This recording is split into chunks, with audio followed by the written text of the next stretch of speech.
नमस्कार, आप सभी का स्वागत है हमारे YouTube चैनल ज्ञान संगम पर। मित्रों, इस वीडियो में मैं आपको जैसे कि एक सीरीज चालू कर रहे हैं हमारी, जो चालू हुई है, जिसमें प्राचीन भारत के इतिहास के आपको डेली जो है 100% करवाए जा रहे हैं। तो आज का हमारा ये वीडियो नंबर 5 है। 4 वीडियो ऑलरेडी अपलोड हो चुके हैं।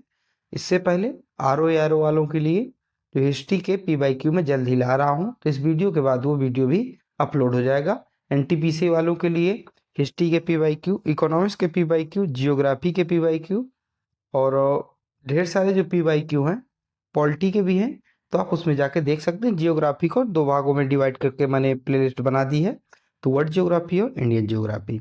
तो चलिए शुरू करते हैं आज के हमारे इस वीडियो को। तो पहला प्रश्न है, गुप्त वंश का संस्थापक कौन था?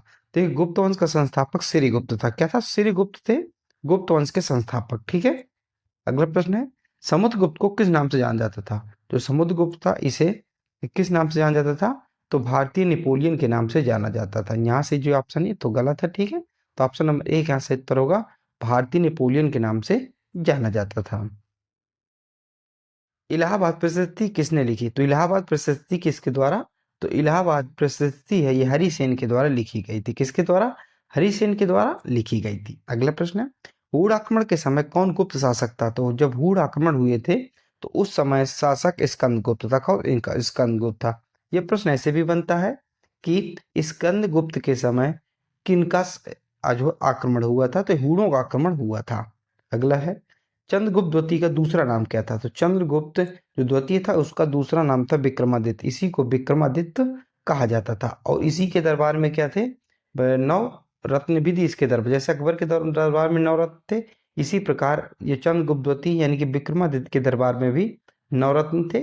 उन 9 रत्न में से एक थे चरक। अगला है, गुप्त वंश के काल को क्यों स्वर्ण युग का कहा गया है?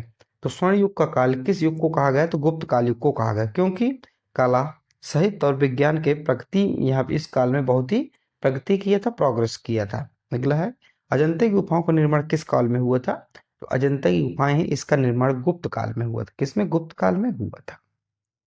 अगला है, गुप्त काल में कौन सी लिपि प्रमुख थी? जो गुप्त काल था उसमें से ब्राह्मी लिपि प्रमुख थी। कौन सी जो लिपि थी? तो ब्राह्मी लिपि इसमें से प्रमुख लिपि मानी जाती थी। अगला प्रश्न है हमारा, आर्यभट्ट किस वंश से संबंधित वंश से के समय प्रसिद्ध थे? तो गुप्त वंश के समय प्रसिद्ध थे आर्यभट्ट। ठीक है। तो आप सही उत्तर क्या हो जाएगा? गुप्त वंश, यानी कि ऑप्शन नंबर बी। अगला है, गुप्त काल में कौन सा कर लगाया जाता था? तो गुप्त काल में भूमि कर लगाया जाता था। क्या? भूमि कर लगाया जाता था। ये यहाँ से हमारा सही उत्तर होगा। अगला है, हर्षवर्धन किस काल से संबंधित थे? तो हर्षवर्धन जो है पुष्यभूति वंश से संबंधित थे। NTPC में प्रश्न कई बार जो है रिपीट हुआ है, तो याद रखिएगा, रेलवे वाले विशेषकर। ठीक है। प्रश्न जो है NTPC में और सारे वनडे एग्जाम में हुआ है। हर्षवर्धन की राजधानी क्या थी? तो जो हर्षवर्धन थे उनकी राजधानी कन्नौज थी। क्या थी? कन्नौज थी। अगला है, ह्वेनसांग किसके शासनकाल में भारत आया था? तो ह्वेनसांग है, ये हर्षवर्धन के शासनकाल में भारत आया था। अगर आपसे वही मैं पूछूं, मेगास्थनीज जो है किसके शासनकाल में भारत आया था और उसने कौन सी बुक लिखी थी? ये प्रश्न है, आपको ये उत्तर जो कमेंट में देना है। अगला है, हर्षचरित के लेखक कौन थे? तो हर्षचरित के लेखक बाणभट्ट थे।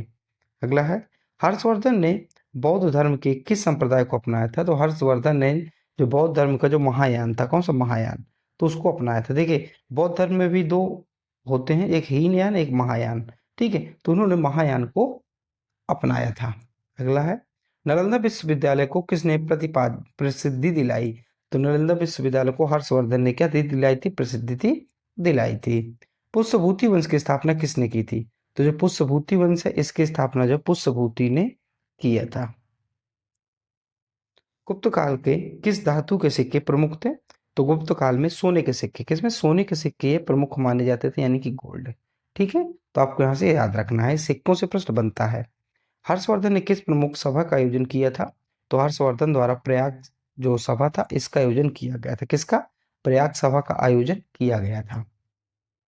गुप्त वंश की समाप्ति किसके आक्रमण से हुई? गुप्त वंश की जो समाप्ति है, हूणों का आक्रमण। मैंने आपको बताया, स्कंदगुप्त जब राजा थे तो उस समय हूणों का आक्रमण हुआ था। ठीक है। उसी समय, यानी कि अगर कहें तो जो गुप्त वंश की समाप्ति का, पतन का मुख्य कारण था वो हूणों का आक्रमण था।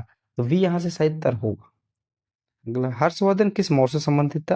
तो जो हर्षवर्धन था ये वर्धन मौर्य से संबंधित है। किससे? वर्धन, तो ऑप्शन नंबर बी हमारा एकदम सही उत्तर हो। अगला प्रश्न है हमारा, हर्षवर्धन की राजधानी क्या थी? तो हर्षवर्धन की राजधानी कन्नौज थी, जो कि मैंने अभी आपको बताया। अगला, ह्वेनसांग भारत में किसके शासनकाल में भारत आया था? जो ह्वेनसांग था ये हर्षवर्धन के शासनकाल में भारत आया था। किसके शासनकाल में? हर्षवर्धन के शासनकाल में भारत आया था।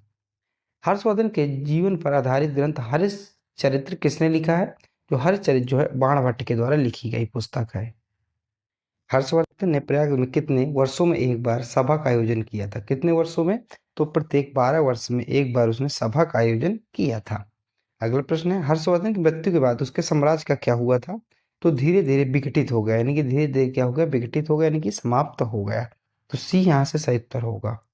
अगला है, राजा भोज किस वंश से संबंधित थे? तो राजा भोज को बहुत उदाहरण दिया जाता है, कहाँ राजा भोज, ठीक है, तो ये परमार वंश से संबंधित है। किससे? परमार वंश से संबंधित थे। अगला प्रश्न है, प्रथम राष्ट्रकूट शासक कौन था? तो दांती दुर्ग थे। ये बहुत इंपॉर्टेंट क्वेश्चन है, याद रखिएगा। तो दांती दुर्ग जो प्रथम राष्ट्रकूट शासक थे। अगला है, एलिफेंटा गुफाएं किस वंश में बनी थी?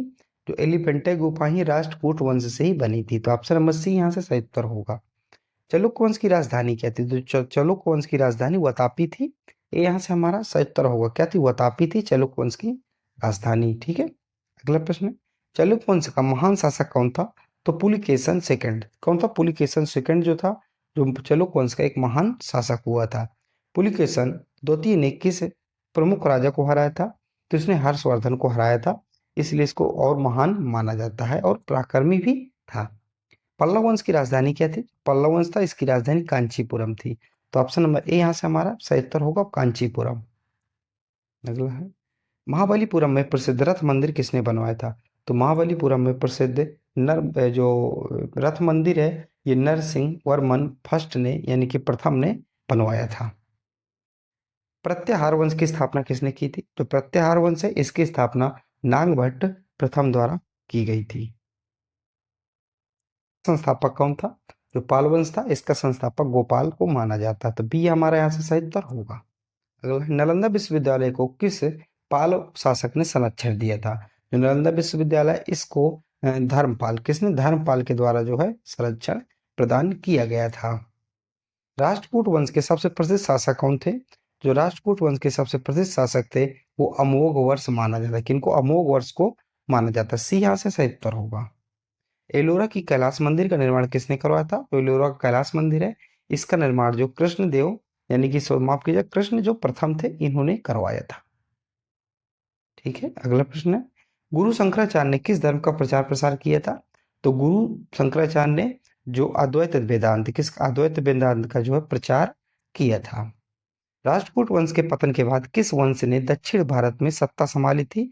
तो चालुक्य। जब राष्ट्रकूट वंश समाप्त हो गया तो चालुक्य थे, उन्होंने सत्ता संभाली दक्षिण भारत में। पश्चिमी चालुक्य वंश की राजधानी क्या थी? जो पश्चिमी चालुक्य था उसकी राजधानी कल्याणी थी। आप लोगों को विशेष रूप से याद रखना है। चोल वंश का सबसे प्रसिद्ध शासक कौन था? तो चोल वंश का सबसे प्रसिद्ध शासक था राज राज चोल प्रथम। ठीक है, राज चोल प्रथम इसका प्रसिद्ध शासक था। राजराज चोल द्वारा निर्मित प्रसिद्ध मंदिर कौन सा था? तो बृहदी मंदिर था। कौन था? बृहदी मंदिर था, याद रखिएगा। चोल वंश का दूसरा महान शासक कौन था जिसने श्रीलंका पर आक्रमण किया था? तो राजेंद्र चोल प्रथम थे। कौन थे? राजेंद्र चोल प्रथम थे। इन्होंने क्या किया था? इन्होंने श्रीलंका पर आक्रमण किया था। पाल वंश का संस्थापक कौन था? तो पाल वंश का संस्थापक मैंने आपको बताया गोपाल था। कौन? गोपाल। तो ऑप्शन नंबर बी यहाँ से आ रहा है, सही उत्तर होगा। अगला है, प्रसिद्ध विक्रमशिला विश्वविद्यालय की स्थापना किसी ने की? तो जो प्रसिद्ध विक्रमशिला विश्वविद्यालय, इसकी स्थापना जो है धर्मपाल ने किया था। प्रतिहार वंश का प्रसिद्ध शासक कौन था? तो प्रतिहार वंश का प्रसिद्ध शासक मिहिर भोज था। कौन था? मिहिर भोज था। किसके बीच हुआ था? तो देखिए, त्रिपक्षी समर जो पाल, प्रतिहार और राष्ट्रकूट के बीच हुआ था। किसके? पाल, प्रतिहार और राष्ट्रकूट के बीच हुआ था। ये तो आपको पता चल गया। अभी पूछा जाता है कि किसके लिए हुआ था? तो ये कन्नौज के लिए हुआ था। तीनों तरफ से क्या? कन्नौज के लिए हुआ था। अगला, चोल शासकों की नौसेना विशेष रूप से प्रसिद्ध थी किस क्षेत्र के लिए? तो दक्षिण पूर्व एशिया के लिए थी। किससे? दक्षिण पूर्व एशिया के लिए।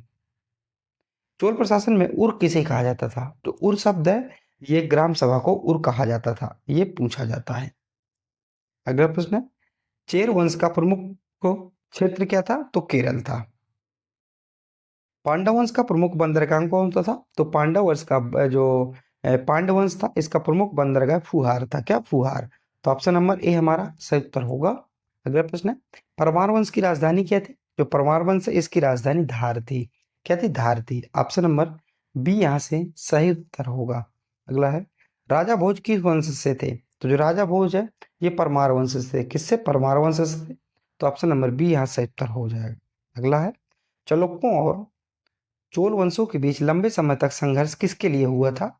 तो वेंगी क्षेत्र, एक वेंगी क्षेत्र पड़ता है, इसके इसके लिए हुआ था। चालुक्य थे और चोल वंश, इनके बीच जो लंबे समय तक क्या लड़ाई हुई थी, संघर्ष चला था। सेन वंश की स्थापना किसने की थी? तो सेन वंश की स्थापना विजय सेन द्वारा की गई थी। ये याद रखिएगा, ये प्राचीन भारत के इतिहास से संबंधित महत्वपूर्ण प्रश्न है। लक्ष्मण सेन ने किसको हराया था? तो बख्तियार खिलजी। तो बख्तियार खिलजी को जो लक्ष्मण सेन ने हरा दिया था। चोल काल की प्रमुख प्रशासनिक विशेषता क्या थी? तो ग्राम स्वायत्तता। क्या थी? ग्राम स्वायत्तता थी। तो ऑप्शन नंबर बी यहाँ से सही उत्तर होगा। अगला है, राजतरंगिणी किसने लिखी थी और किस राज्य के आधारित पर था? तो राजतरंगिणी सबसे पहले कल्हड़ ने लिखी थी, और किस पर आधारित है? तो राजतरंगिणी जो कश्मीर के इतिहास पर आधारित है। तो ऑप्शन नंबर ए यहाँ से सही उत्तर होगा। चोल वंश के पतन के बाद तमिलनाडु में कौन सा वंश शक्तिशाली हुआ? तो पांडव वंश आया। कौन सा? पांडव वंश आया। ठीक है, तो ऑप्शन नंबर बी यहाँ से सही उत्तर होगा। पांडव वंश की राजधानी क्या थी? तो पांडव वंश की राजधानी मदुरै थी। कौन सी? मदुरै थी। तो ऑप्शन नंबर बी इसका सही उत्तर हो जाएगा। पांडववंश के पतन का मुख्य कारण क्या था? तो जो पांडववंश का पतन हुआ, इसका मुख्य कारण जो माना जाता है, मुस्लिम आक्रमण माना जाता है। क्या? मुस्लिम आक्रमण माना जाता है। इन्हीं के आक्रमण के चलते जो पांडववंश था, वो उसका पतन हो गया था।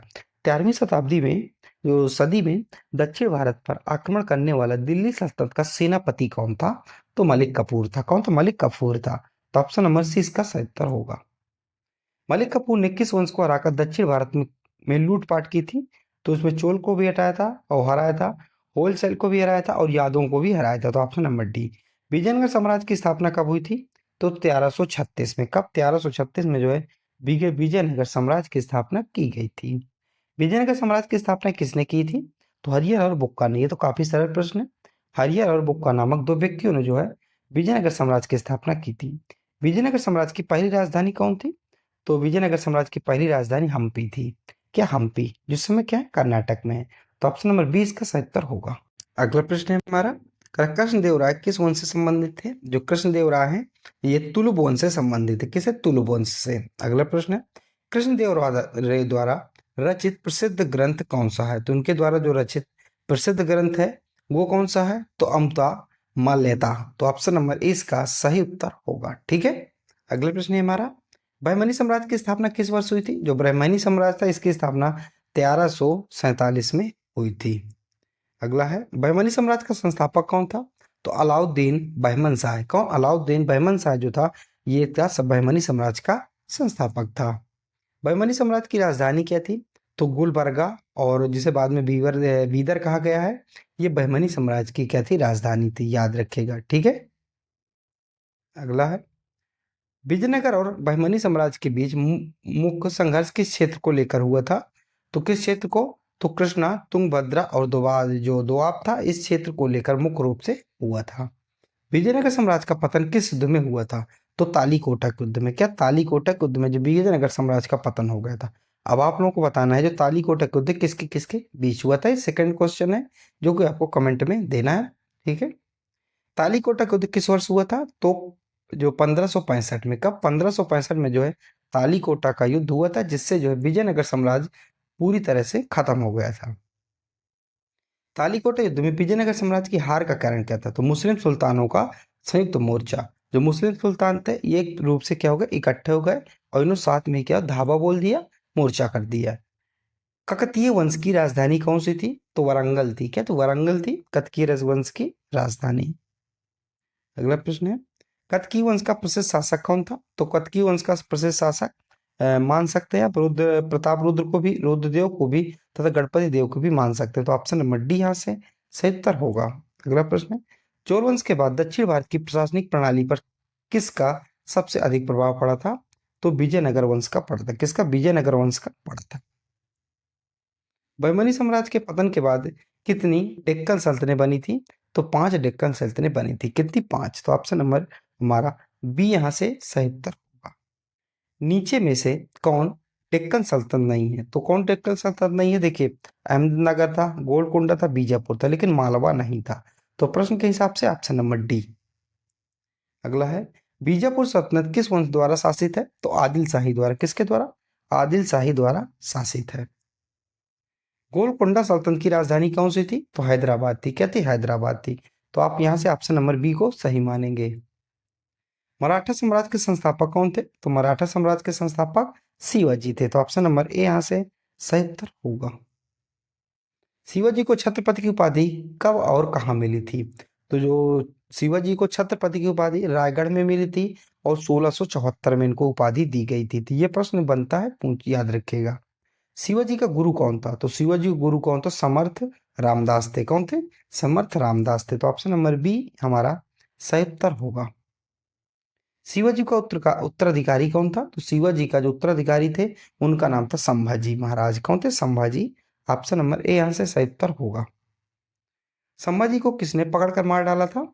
तो संभाजी को जो औरंगजेब ने पकड़ कर क्या है, उनकी हत्या कर दी थी। मराठा प्रशासन में अष्टप्रधान किसे कहते थे?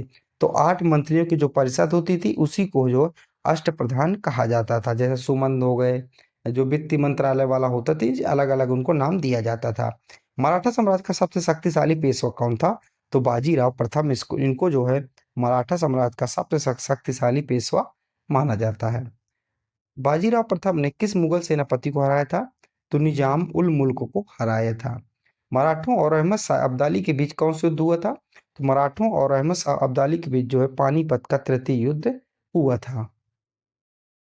पानीपत का तृतीय युद्ध कब हुआ था? तो 1761 में हुआ था। ठीक है, कब हुआ था? 1761 में। औरंगजेब ने दक्षिण भारत में किसके विरुद्ध लंबा अभियान चलाया था? तो मराठाओं के विरुद्ध जो लंबा अभियान चलाया था। टीपू सुल्तान किस राज्य के शासक थे? तो मैसूर। क्या टीपू सुल्तान जो समय मैसूर का शासक हुआ करता था। टीपू सुल्तान को मैसूर का शेर किस कारण कहा गया?